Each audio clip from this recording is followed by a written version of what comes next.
Sobat KJ semuanya, selamat datang kembali di Silver KJ Cosplay Diary. Dan hari ini KJ bakalan bahas mungkin bisa dibilang sesuatu hal yang menggemparkan di dunia cosplay, yaitu adalah cosplay yang temanya tuh samaan.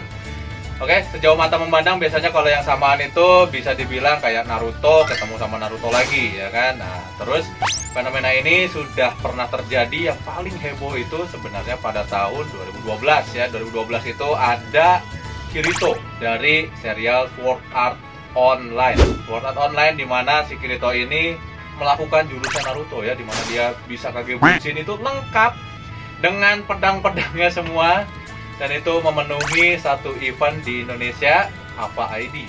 Nah, fenomena ini sekarang kembali terjadi karena pada kurun waktu 2019 ke sini, ke 2023, pandemi kan mulai kemana-mana tuh. Dan orang-orang pada di rumah saja ya. Kemudian event tuh sudah bisa dipublikasikan lagi, didatangi dengan berbagai orang lagi ya. Ada satu hal yang mungkin berkurang di dunia cosplay, yaitu di cosplay sendiri banyak banget bisa dibilang sewaan kali ya, sewaan kostum itu banyak sekali kan. Akhirnya sampai muncul yang namanya iri-irian kalau ada kostumnya sama ya, contoh misalnya Anya ketemu Anya sama gitu ya. Nah, daripada kayak gitu bingung ya, sekarang aja bakalan bikin sesuatu kostum yang seperti ini itu bakalan ada dua orang yang sama. Oke? Kurang lebih kita akan panggil teman KJ yang kemarin dikiranya KJ yang cosplay di sana ya kan. Dan inilah orangnya. Selamat datang untuk siapa nih? Ada Kang siapa? Ernest dari Kota Tasikmalaya. Dan sekarang ada di studionya KJ ya. Dan ini spesial disclaimer, kalau di Cosplay Diary itu pasti KJ akan selalu menuliskan KJ bakalan keluar dari karakter yang sedang di-cosplaykan. Nah, langsung aja, kenapa KJ bawanya yang sama-sama temanya Sesomaru ya? Ini sebenarnya ada beberapa hal ya. Jadi Anda boleh keluar dari karakter, Pak. Ya, jangan kita juga nggak boleh apa ya namanya. Kalau misalnya kan cosplay itu kan identik dengan karakter yang dibawa ke badan kita ya. Nah, untuk yang ini kita bebas keluar dari karakter sambil kita coba cerita-cerita masalah fenomena yang terjadi di dunia cosplay Indonesia berarti ya. Nah, Kaji tuh pengen mungkin pertama-tama gini aja ya. Gimana rasanya kalau di dalam satu event itu ya, Mang Ernest nih, ketemu yang kostumnya sama kayak gini lah katakanlah tapi di event. Nah, rasanya tuh seperti apa? Harusnya ya nih secara dari Mang Ernest. Kalau saya pribadi sih malah seneng ya. Malah senang. Senang ya. Pertama, dia cosplay karakternya sama kita. Iya. Yang pertama saya lihat itu yang paling penting berarti dia itu satu fandom sama kita. Berarti kan. Berarti dia tahu karakter kita dong, ya kan yang kita favoritinnya apa, ya kan? Pasti nyambung lah mau bahas karakter ini ataupun series ini pasti bakalan nyambung. Itu yang pertama. Terus yang kedua, kita juga saya kan sini anggaplah pemula gitu ya. Wah, pemula. Pemula. Anggaplah gitu pemula gitu kan. Anggaplah pemula. Mang Aji ini lebih senior. Nah, saya kan ya, bisa dari segi usia sih memang senior, tapi ya sama aja. Ya. Saya kan anggaplah saya pemula, ini Mang Aji senior gitu kan. Nah, saya bisa tanya-tanya dong, sharing-sharing ke yang lebih berpengalaman gitu. Nah, saya kostumnya gitu ya. Kayak buluin aja nih baru kepikiran caranya biar nggak tumpah-tumpah kayak gini. Tumpah itu gimana? Ini kan kalau dilepas nih tumpah gini. Oh, lepas ya. Nggak gitu. dibikin satu armor gitu kan. Oh, iya. Baru ketahuannya barusan ngobrol sama Bang Aji. Ketahuan lah salah satu caranya biar nggak tumpah. Nah, gitu. kalau KJ sendiri tuh mirisnya kayak gini. Makanya hari ini kenapa pengen banget bikin di Cosplay Diary itu ada yang kostumnya sama dan kita ngobrol di satu frame tentang karakter yang sama ya. KJ pernah lihat ada kejadian itu baru tahun 2023 berarti ya. Pas kita acara TGA tuh Om Editor kapan? 2023 kan ya? Bulan 2022 akhir. Oh, yang dekat Oktober ya? Ah, itu kejadian ada yang cosplay kalau nggak salah Spy X Family ya. Jadi kalau nggak salah ingat nggak tahu Yornya, nggak tahu Anyanya gitu ya. Terus dia protes masalah kostumnya sama. Kostumnya sama, udah gitu jadi males gitu dan akhirnya naik dan berubah jadi drama ya, ramai. Nah, itu udah kok kenapa ya cosplayer yang sekarang kok jadi begitu gitu kan.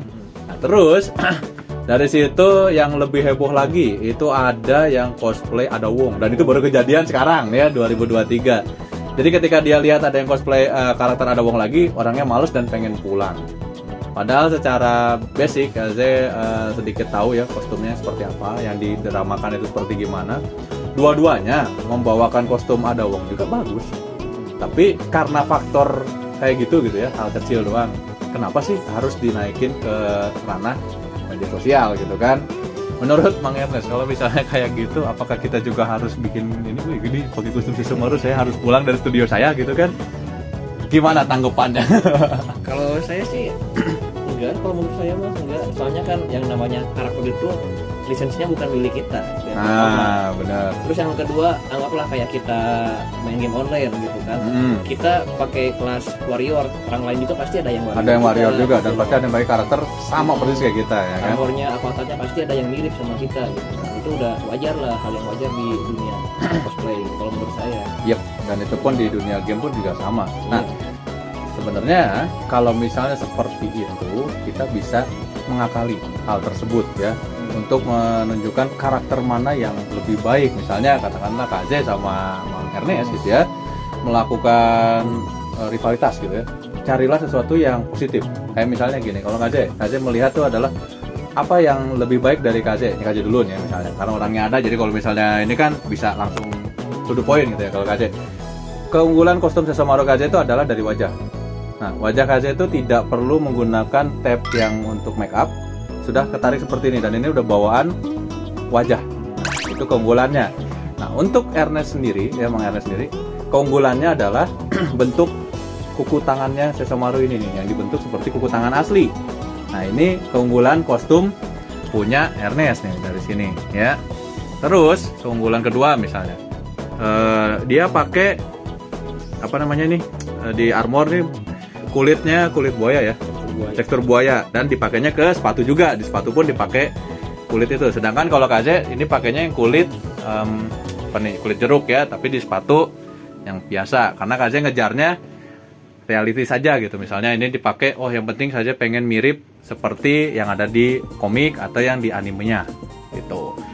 Kalau misalnya mau detail-detailan, ya itu salah satu cara supaya kita bisa lihat, oh kostum saya lebih unggul, kostum dia lebih unggul. Bukan berarti kalian tuh harus ditulis di Facebook gitu ya.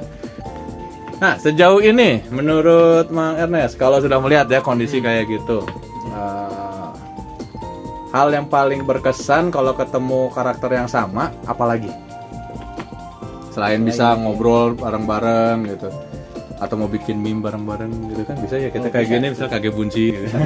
Kage bunci gini kan bisa gitu ya kan, jadi gitu. buat parodian, buat bercanda. Soalnya balik lagi ke kata Mang Ernest tadi ya, karakter ini bukan milik kita pribadi ya. Jadi ini itu tolonglah untuk para cosplayer yang notabene-nya mungkin cosplayer yang baru turun di tahun 2019 atau yang baru 2022 setelah pandemi itu. Cosplay itu bisa dipakai untuk semua orang ya, dan semua orang punya hak memilih karakternya sendiri-sendiri ya. Apakah kita memang harus gitu ya mendramakan sesuatu hal yang justru kalau kita balik lagi, karakter ini bukan punya siapa-siapa gitu kan. Nah, Kaja pengen tahu dong, karena mumpung sekarang ada yang pakai kostumnya samaan, Kaja pengen tahu Sesshomaru versi Mang Ernest ini seperti apa sih coba? Sesshomaru ya, kalau yang saya tahu Sesshomaru itu sosoknya emang sangat kuat gitu ya. Jadi dia tuh nggak banyak gaya dan nggak banyak gerakan yang terlalu mubazir gitu lah. Yep. Soalnya dia tuh udah bisa baca gerakan musuh. Dari segi pengalaman juga udah oke ya. Pengalamannya juga udah ratusan tahun kan dia bantai-bantai siluman. Siluman, gitu. Oke. Terus kan pada awal series kan si Sesshomaru itu benci banget sama Inuyasha, sama manusia. Gitu kan. Benci sama manusia gitu karena dia lihat sendiri bapaknya itu bapak Toga ya. Inuno Taiso ya. Iya, Inuno Taiso gitu kan, bela-belain mati demi manusia, demi nyelamatin ibunya Inuyasha. Awalnya gitu, tapi kesini Sesshomaru juga malah bucin sama Rin gitu. Iya. Itu yang saya tahu kan, sampai punya anak. Iya, Sajime gitu kan. Itu yang berarti, saya tahu. Berarti apakah kita harus mengikuti Sesshomaru Sesshomaru jadi pedofil ya? tidak seperti Oh tidak. itu. Oke, itu kan dari segi Mang Ernest sendiri ya, dari segi Mang Ernest sendiri. Nah, kalau dari kostumnya sekarang, kalau karakter kan seperti itu ya. Kalau dari kostumnya apa ya, referensinya banyak sih dari beberapa orang gitu, dari WCS juga saya lihat ada gitu, ada. ini yang direferensikan kayak kulit buaya gini Kulit buaya, itu dari WCS, terus yang bulunya dari Bang Aje gitu kan, terus dari bordiran ini kan saran dari Bang Aje juga gitu. Ya. Kata-katanya kan ngikutin zaman apa Shogun. Shogun. Kalau Emang di bener ini sih. kan era Shogun ya.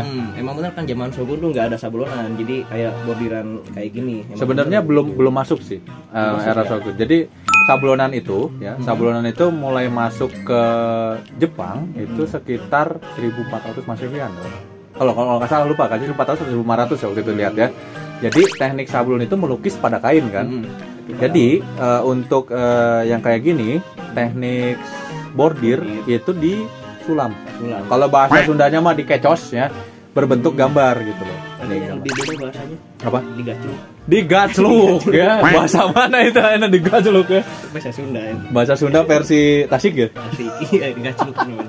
Nah, jadi si Sesomaru ini kan dia masuknya bangsawan sebenarnya ya. Iya. Makanya kenapa dia masih dibikinnya secara terhormat gitu. Jadi teknik yang kayak gini tuh dulu mahal banget. Kalau sekarang mah tinggal ke pasar cari tukang bordiran. Kalau buat yang nggak bisa ya bikin ke sana paling satu gitu 35.000 sampai 50.000 katakanlah ya. Iya. Seperti tempel. Nah, lanjut lagi. Gimana nih? Apalagi yang harus dijelaskan? Aja pengen lihat. Apanya ya? Kostum. Terus kalau kostum aku tuh bingung ya awalnya gitu. Ini mau bikin armornya kayak gimana? Soalnya kan Kalau ininya dipisah nggak? bisa. Iya, dipisah juga. Oh, dipisah atas bawah ya, biar bisa duduk. Saya ngehnya dipisah itu karena lihat dari beberapa gambar fan art gitu. Fan art. Ada yang ininya atasnya nggak ada, tapi bawahnya ada.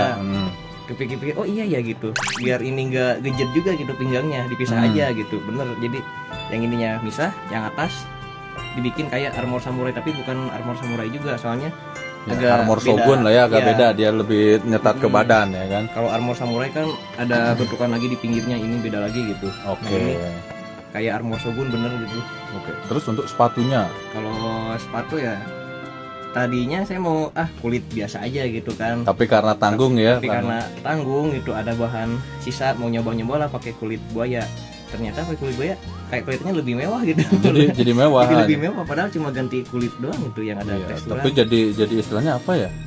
Asal lebay pisan gitu. Menurut aja saya cuman kan kalau menurut Mang Ernest kan karena kan cosplayer juga kan beda-beda ya. Kalau kita lihat yang di WCS Meksiko ya, itu kan kayak taring sama kukunya yang ini kan dia digambarnya langsung. Dan menurut kalian sih emang itu lebay tapi bagus gitu. Karena dia berhasil narik ininya kan, narik innernya si kostum tersebut gitu kan. Nah, ini mungkin balik lagi gitu. Mang Ernest mungkin bilang ini bagus, tapi kan dikasih asa berlebihan gitu, tapi bagus gitu. Ya bukan berarti berlebihan tapi negatif gitu. Iya. Nah, ininya dijahit juga nih jangan-jangan ya. Nah, kalau Obi ini kan dijahit ya. Karena ngejar waktu gitu. Waktu itu kan berapa hari nih kerjanya nih? Waktu itu kan Ernest ada kerjaannya di Bandung gitu.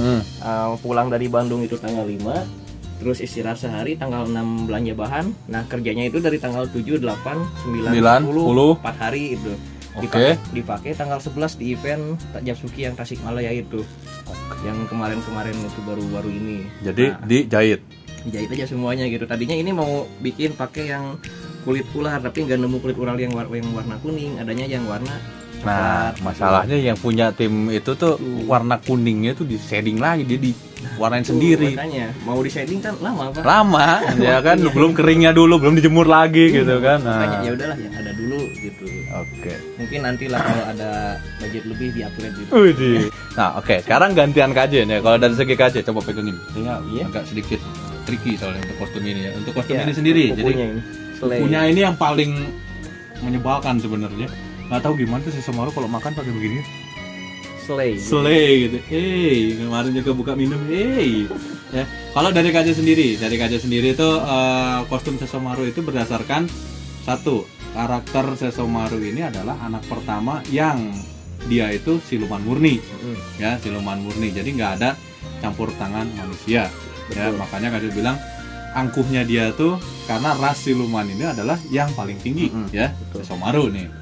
Terus karena ayahnya ini punya 2 istri, istri yang satunya manusia kan yang lahirin Inuyasha, dia jadi melihat sebuah apa ya, sebenarnya kalau kata-kata itu kayak karma gitu ya kan, kenapa kok mau gitu sama manusia lagi. Akhirnya dia jatuh cintalah sama si Rin. Gitu. Nah, akhirnya dari segi itulah Kaze bikin si kostum ini tuh mencerminkan karakter tersebut. Tapi bukan berarti karakter yang digambar ya. Misalnya misalnya Sesshomaru nih, gambarnya gini-gini nih, tapi berdasarkan sifatnya. Sesshomaru itu dia misalnya kalau marah sekali, berarti kan kalau merah mencerang sekali gitu. Iya. Jadi sesuatu yang Kaze pengenin tuh muncul. Kayak digambar di animenya merah nih misalnya, merah nih, makanya Kaze ambilnya ini merah. Merah ini gimana caranya itu supaya pas disablon warnanya harus sama. Jadi caranya Kaze dari yang ini di sablon gesruk, bahasanya sablon gesruk, sablon manual ya, sablon manual. Setelah itu baru si warna ini di print komputer ke sini. Jadi ngikutin nomor yang ini ke sini. Ya, jadi ini di sablon. Nah, waktu itu Kaze nggak sebenarnya pengen ya kalau misalnya nuturin cerita aslinya lebih bagus ini tuh di bordir. Karena emang filosofinya adalah kayak gitu. Dulu belum ada menggambar di kain, karena memang kalau untuk bangsawan ya sekalian aja di bordir gitu kan. Tapi karena Kaze punyanya mesin sablon, Kaze pakai aja untuk sablon. Nah, warnanya pun bisa lebih dapat. Kalau di bordir Kaze artinya harus cari benda yang warnanya tuh sampai kayak gini juga nih, di sininya nih kan harus yang warnanya merah seperti ini. Dan itu pasti makan waktu yang lebih lama ya. Untuk ini aja Kaze untuk pengerjaan ini habis di 3 bulan. Karena Kaze melakukan pembodohan ya, di mana ini salah ngeprint. Salah ngeprint dan akhirnya harganya mahal sekali ya, itu doang. Kemudian untuk armor sendiri ini kan Kaze dibantuin sama Mang Eko. Untungnya Kaze sama Mang Eko tuh pikirannya agak sama gitu ya, di mana di bagian armor ini tuh adalah tangannya si Seso, kukunya nih, tangannya ini. Cuman Kaze pengennya tuh udah aja lah, dia nggak usah lebay kan. Kalau misalnya Mang Ernest kan dia dimunculinnya kan seperti ini tuh, ada ininya ada kukunya seperti kuku kan. Nah, makanya ini bentuk Sesshomaru tuh seperti tangan tuh. Iya. Ini yang aslinya. Jadi nggak gini. Nah, Mang Ernest kan gini kan. Ini kan malah kayak gini nih tangannya. Kalau ini seperti ini. Nah, sininya giginya nih, taring. Nah, itu. Nah, kelemahan Kaze cuma satu, waktu kemarin tidak mendetail ininya. Seperti gigi asli dan itu pun bakalan beda lagi, soalnya ini bakal di shading lagi. Iya. Ya, diwarna lagi, diulang lagi. Ini baru dari segi jahitan doang. Untuk jahitan masih seperti ini dan beberapa hal yang dimodif di sini. Kayak misalnya gini, kostum ini tuh ada kelebihan lainnya, di mana di sini ada saku. Soalnya Kaze tahu kan kalau di event cosplay tuh pasti membutuhkan sesuatu kan, dan di sini ada sakunya. Jadi Kaze mau naruh apa bisa ke sini. Makanya di sini tuh kenapa bentuknya Sesshomaru kan dia panjang ke bawah terus dijahit sebelah sininya. Ini Kaze bikin di sini ada kantong. Jadi kalau misalnya butuh apa masukin aja ke situ. Jadi itu salah satunya. Jadi ini bukan cuma buat keren-kerenan doang, tapi memang perlu. Kalau mau minum tinggal gini ya. Iya, kalau mau minum tinggal ambil ke sini, tinggal ambil ke sini. Nah, itu salah satu trik ya. Trik dalam kostum. Terus untuk obinya sendiri juga Kaze sama ini di sablon. Dan ini sablonnya yang manual. Soalnya Kaze waktu itu berpikir, saya mah pengen yang warnanya mencerang aja gitu ya, dan nggak kepikiran kalau kayak yang di WCS kemarin itu, itu pakai kulit dan dia harus dicat utuh. Ya, itu bisa makan waktu mungkin 4 sampai 5 bulan. Karena saya nggak tahu tekniknya kayak gimana. Yang kepikiran pasti dicat manual kan? Manual satu-satu. Lama. Itu pasti lama banget. Akhirnya ini di sablon manual nih. Terus untuk warna kulit yang ada di armor Shogun yang ini nih, ya. Bentuknya ada juga sama, mikirnya kayak Mang Ernest. Ini dibentuknya bukan kayak gitu, tapi memang singset ya. Singset apa lebih ya? Ngepres ke badan ya. Iya. Terus untuk bentuk ininya Kaze lebih suka pakai yang nggak terlalu lebay. Kalau kulit buaya ini banget gitu ya. Sedangkan ini dia lebih nyantai. Seperti penggambaran si Sesshomaru menurut Kaze ya. Soalnya Sesshomaru itu menurut Kaze ya dia sudah mewah sudah mewah dengan tampilnya dia gitu. Kayak gitu. Kalau Ernest sih tadinya ininya kan pikirnya agak liar nih. Dia kan jadi, sudah bantai-bantai siluman. Nah, jadi kulitnya tuh diantimin ke sini kan. Kayak Monster Hunter gitu. Sedangkan kostum ini tuh dia nggak bikin sendiri si Sesshomaru tuh. Jadi udah disediakan. Ya, jadi kan kalau misalnya Ernest berarti berpikirnya si Terlalu kulit jauh itu ya. yang jahitnya si Sesshomaru sendiri dong, bener nggak?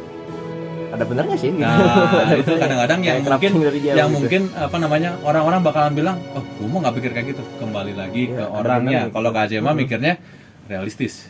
Jadi ini kostum ini pasti ada Ada yang pengrajinnya bikin. di Inuyasha itu misalnya, cuman nggak dimunculin kan, itu nggak ada, ini kan gini. Iya, balik lagi kita lagi cosplay, kita lagi mencoba karakter ini bisa muncul keluar dan bisa dipresentasikan dengan kita ya kan. Makanya kan kalau tadi kan mikir bantai-bantai, logikanya berarti Sampai yang bikin kayak gini sendiri berarti si Sesshomaru ngeinin kostumnya upgrade- sendiri dong, upgrade kostum sendiri upgrade gitu. sendiri kan, berarti dia nggak itu. Makanya kenapa Kaje milih yang ini. Oke, untuk segi kostum-kostuman kayaknya ini udah oke banget ya, soalnya Kaje semua ini matte, udah nggak sendirian. Dulu Kaje udah pernah bikin kostum ini tuh dari tahun 2013, mulai dari semuanya bikin sendiri sampai akhirnya ini dibikinin pengeko ya, terus sepatu juga ini ke komis lagi gitu ya. Jadi masih lebih bagus yang bikin sendiri kayak gini, ini udah utuh semua. Dan harapannya sih kalau ada di setiap event ya, ada yang kostumnya sama, cobalah kalian tuh duduk tuh barengan kayak gini ya, bener. ngobrol, terus sharing tentang karakternya kayak gimana. Soalnya belum tentu juga orang yang cerita kayak gini ya, yang bilang waktu itu Kaji pernah nih dapat satu penjurian ya, dan ini cukup mematikan karena nyampe ke telinga Kaji. Jadi Kaji membawakan sebuah karakter sampai si jurinya ini bilang, oh gue juga pernah cosplay jadi itu, dia karakternya nggak begitu cuy. Tapi dia tahu karakternya. Enggak. Karena Kaji tahu apa yang dikosplaykan dengan dia dan yang Kaji cosplaykan waktu itu gitu ya, jauh. Kaji juga tahu kostum itu gitu ya, kostum itu tuh tingkatannya sampai segimana gitu. Bukannya Kaji bilang, oh saya lebih pintar, enggak, tapi dia berkata demikian sejauh mana dia nggak ngebuktiin gitu karakter itu seperti apa. Nah tolonglah untuk yang seperti itu agak dikurangin ya. Bukan berarti kita nggak boleh mengkritik, tapi kalau mau mengkritik tuh tunjukin di mana salahnya. Misalnya kayak gini nih, katakanlah aja punya nih lensa matanya gini, kenapa punya Ernest kayak gini. Itu sebenarnya aja tahu mode yang dipakai di lensa matanya Mang Ernest ini yang lagi dia siaga. Nah, ya, yang mode lagi bertarung. tarung. Nah yang kayak ini yang biasa. Nah Inuyasha, karakter di Inuyasha itu macam-macam. Kalau dia udah modenya sangat marah sekali itu merah. Semua. Nah ini adalah sebuah kenapa karakter cosplay itu unik ya, atau cosplayer itu punyain sifat yang unik karena kita bermain untuk menarik karakter itu hidup. Jadi bukan berarti gue pernah cosplay kayak gini, tolonglah tidak seperti itulah gitu ya. Apalagi yang misalnya udah tahu yang dikomongin tuh nggak kayak gitu gitu. Nah itu aja agak sedih, kenapa nggak coba kayak gini ngobrol, kita sharing tentang oh ini kostum Sesshomaru begini loh, misalnya di Sesshomarunya warna sabit yang di sininya nih kurang begini atau gimana. Itu kan jauh lebih baik daripada ngobrol, gue pernah jadi ini karakternya nggak begini, dia tuh pokoknya salah. Nah bisa jadi dia melakukan itu tuh karena dia udah riset karakter tersebut lebih ya, ataupun kalau misalnya dia beneran salah, kita juga bisa ngasih tahu salahnya di mana nih, ini kurangnya kayak gini ya. Contohnya kayak aja tadi misalnya bilang ini bagus dan benarnya itu ada di mana gitu. Nah kayak ini dibordir karena memang waktu itu adanya teknik seperti itu. Dan kalau misalnya mau pembuktian Kaje bilang ini bagusnya apa, ngikutin tahunnya. Dan mungkin orang lain nggak akan sampai kepikiran seperti itu kan. Nah, jadi tolonglah untuk para cosplayer yang baru-baru ataupun yang konten kreator juga ya, kalau misalnya mau bermain peran dan pengen kostum kalian bagus dan dihargai orang, ya bukalah sedikit wawasan tentang karakter. Bukan berarti kita jadi freak dengan karakter tersebut ya. Kita coba yang sebaik-baik mungkin dan kita coba sampaikan ke orang tuh dengan sebaik-baiknya lagi. Apalagi yang kelasnya udah jadi juri. Ya kalau udah jadi juri itu mah semuanya, apalagi ya, mulai dari make up terus tata cara pembawaan karakter gitu kan. Karena kalau sudah kita masuk ke dunia event Jepangan gitu ya, udah di event gitu, orang tuh udah pasti pengen lihatnya karakter kita bawain. Bukan ini kan, bukan apa namanya kita lagi pakai Sesshomaru terus cengenges kan, masa aneh gitu kan. Apalagi pakai sepatunya juga sandal gunung gitu, Bu. Pas sandal gunung apa boot, Pak? Apa boot ya? Apa boot ya? Buset ya, sandal sawah maksudnya ya. Kayak gitu. Ya udah ya, ini intinya udah cukup. kita sudah lumayan ya, setengah jam kita ngobrol tentang karakter, tentang drama yang terjadi di dunia cosplay. Ya, semoga aja dengan adanya video kayak gini, kalian yang punya kostum yang sama tuh jangan sampai iri-irian ya. Cobalah untuk buka dan ngobrol bersama gitu ya, karakter kalian seperti apa, senang-senang bareng di acara event cosplay. Jangan sampai cosplay itu dipandangnya negatif. Kayak gini doang bisa jadi wah gitu. Nah, balik lagi di awal obrolan kita yang di awal banget, ya ini karakter bukan punya kita. Kayaknya karakter bukan punya kita. Kalau menurut itu semua itu sih ubah cara pandang aja gitu. Cara pandang kita kalau lihat ada yang kostumnya sama kayak gini, jangan mikirnya oh dia mau nyaingin kita atau dia mau nunjukin dia yang bagus, dia yang kayak saya yang jelek. Bukan nah, itu. Apalagi yang lebih serem, kalau misalnya kita baru ketemu di pulau itu gitu, nah dia mana tahu kita siapa? Nah, ya kan? Nah, itu dia. Gitu kan. Jadi ya jangan negatif gitulah, jadi mikirnya mending pikirnya oh dia sependem sama kita, udah gitu aja. Itu aja, jangan ngobrol lah ya kan. Jadi si komunitas cosplay ini teh indah gitu, nggak cuman asal jadi tempat sarang wibu aja terus udah gitu adu joto sampai masuk naik ke atas ring MMA gitu kan. Ada yang mau loncat lagi gara-gara drama-drama yang aneh-aneh gitu ya. Ya maaf ya, agak sedikit gerak gitu ya di sini ya. Ya Pak Iko ya. maaf nih. Aduh. Ya udah, kayaknya kita sudah selesai dengan konten kita. Semoga hal-hal ini bisa diambil yang baik-baiknya aja. Dan untuk cosplayer di Indonesia, Kaze harap dipikirkan baik-baik kalau misalnya ketemu orang yang dengan kostumnya sama, jangan asal main gini, lu gitu, terus jadi apapun ditulis di media sosial. Soalnya mau gimana pun juga cosplay itu sekarang lagi dipandang ya. Bener. Tiap minggu ada event, nggak cuman di Bandung doang, nggak cuman di Jakarta doang, tapi di semua kota di Indonesia, karena cosplay itu sedang dilirik gitu ya. Bahkan artis pun pada coba untuk menggunakan tema cosplay ya, dimasukkan ke dalam kontennya atau apapun itu. Oke. Dan satu lagi terakhir sebelum kita tutup ya, tolong, cosplay itu memang beda dengan badut, tapi tolonglah kita tunjukkan gimana cara kita sebaik mungkin. Bukan berarti kita nggak mau disebut badut tapi kita jadi nulis-nulis sesuatu tuh berlebihan gitu ya. Oh kita bukan badut gini, itu bukan cara yang baik. Tapi cobalah kita sosialisasikan dengan sebaik-baiknya. Oke, mungkin gitu aja dari Kaze dan Ernest ya. Dan kita tutup semuanya. Mohon maaf kalau ada kata-kata kami yang kurang berkenan. Akhir kata, Kaze dan Ernest mengucapkan Sampurasun, dan kita akan bertemu lagi di Silver Kaze Cosplay Diary berikutnya. Tentunya kita akan create an otaku to be better. Jangan lupa di like, di share, dan di subscribe. Bye bye semuanya. Terima kasih. Saya Silver Kaze dan saya Ernest. Kami berdua cosplay Sesomaru.